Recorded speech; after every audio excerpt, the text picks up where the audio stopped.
Ayan, kakabit na tayo ng ito. Ito, pangalawa na. Nakikabit ko na yung isa. Pero subukan ulit natin to. Hindi na matanggal yung mga sticker. Ang hirap tanggalin. Dapat meron ka nga sticker remover para matanggal mo to. Pero subukan pa rin natin mga kawut-wut. Pero tingnan nyo to. So yan yun. Yung napili kong kulay gray kasi nga gray yung bike ko. Yun. So may sticker na siya sa loob eh.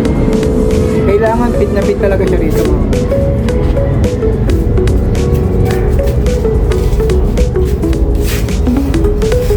Kailangan masyado siyang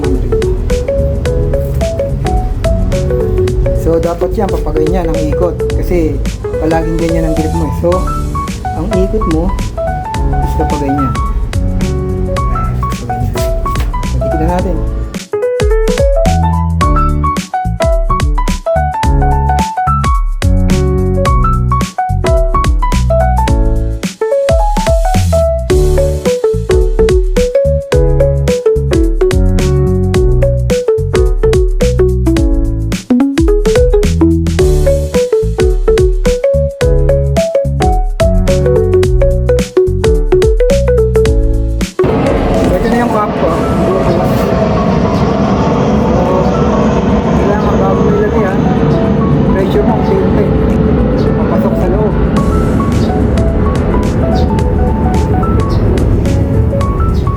Kailangan magpa-service ka, kaya na natin.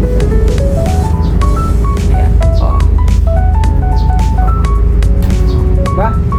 Pasok na pasok. So, ang dumi na. Ituloy na natin.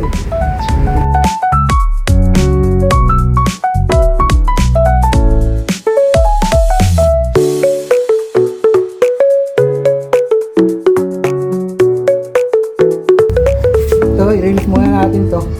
So make sure yung pinagkakabitan ng hood, yung mga butas na yan, dapat huwag niyong tatakpan yan. So lalo na itong nasa itaas, huwag niyong tatakpan yan.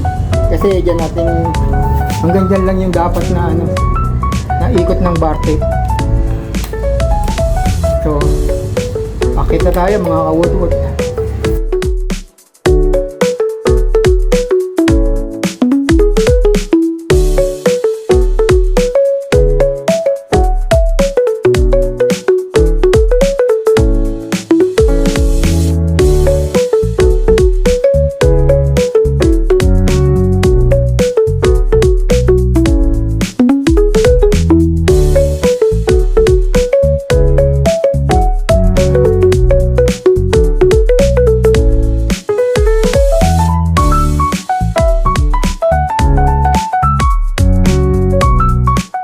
Baba na natin itong hood. Nakita nyo, wala naman puwang. Maayos naman. So baba na natin itong hood. Tatakpan naman yan. Diba? Yun lang, ang mga kawut-wut, gano'n lang kasimple. Tapos kunin na natin yung tape. Ito yung kasamang tape. Well, hindi naman siya ganong mas maganda yung electrical tape kaysa rito. Pero subukan na rin natin. So sa ilalim siya ng galing. Sa ilalim natin dito lang.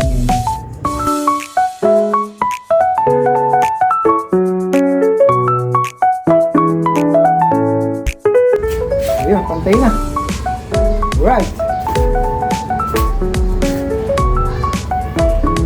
Ganun lang kasimple mga kawut-wut. Kita nyo? Yan, kulay gray yan. Pantay na siya. Then, natakpan naman yung mga niya. Dito lang yan. So, ready to fight na. Ayos! Woot! 2,000 years later. So yun na yung kinalabasan.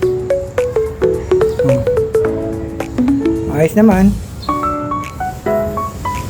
So yan.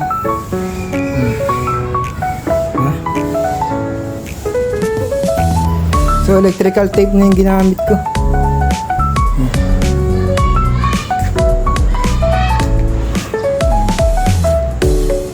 Yun.